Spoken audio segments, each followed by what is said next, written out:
我哋發現屯門居屋兆康苑至少有2個單位有劏房，最多係1劏5。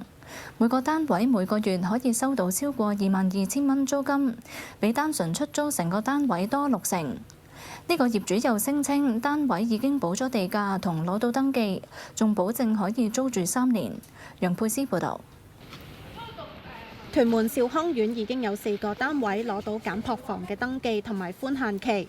本台喺地產網發現呢個屋苑有其他單位劏開出租，我哋約咗其中一個業主上門睇樓。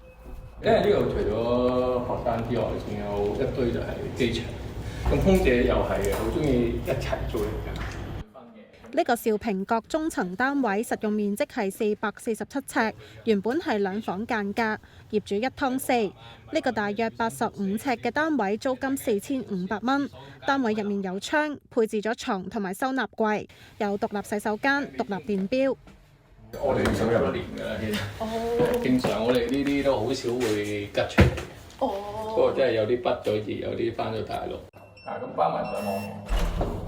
另一個喺兆偉閣嘅低層單位，面積大啲，有493尺，就1劏5。部分大單位租5000幾蚊，最細呢個約80尺，租金平啲，3900蚊。上一手租戶係冇紙，所以放咗碌架床。有任何水電問題都可以揾我哋，我哋都會幫手搞嘅。你要啲乜，我會加啲乜，到時佢講要乜我就做乜，唔收錢。咁好服務嘅而家？冇辦法，競爭壓力大。2個單位睇落同簡樸房嘅最低要求差唔多，業主聲稱2個單位都有向房屋局登記，保證可以住3年，之後會再裝修成簡樸房，期間可以安排其他單位。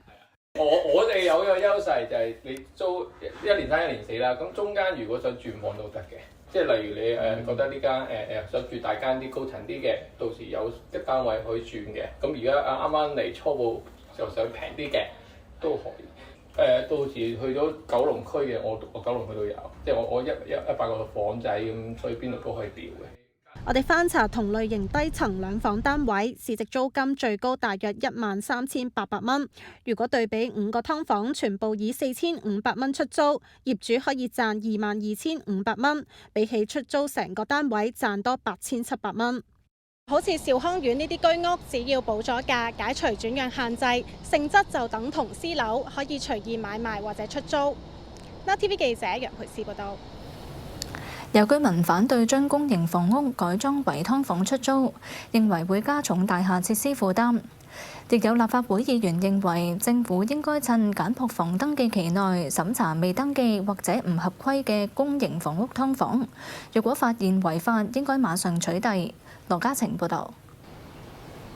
屯門兆康苑樓齡有42至44年，由20座樓宇組成，一共提供超過4600個單位。對於有單位改裝劏房出租，有居民話擔心樓宇設施嘅安全。太逼啊，太危險啊！你水都唔好啦，嗰啲落水道，哇！咁你喉點樣啊？會唔會負擔唔到啊？係咯，其實政府咪有規管㗎啦。亦都有居民接受呢班隔離鄰舍。設計點啊？炸咗間屋，然之後再重新起過，咁我相信唔係㗎嘛，佢都係間板嘅啫，我估。咁間板就應該唔關樓宇，應該都唔會影響樓宇設計。即係佢拆咗埲主力牆咁樣，咁梗係唔得啦。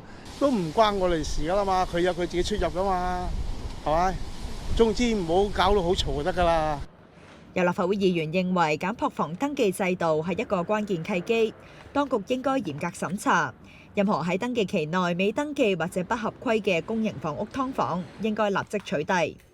如果呢啲咁嘅即係劏房啦，如果佢唔喺嗰個登記期裏面登記嘅話咧，政府就大條道理去取締佢哋嘅，因為已經係違法㗎啦。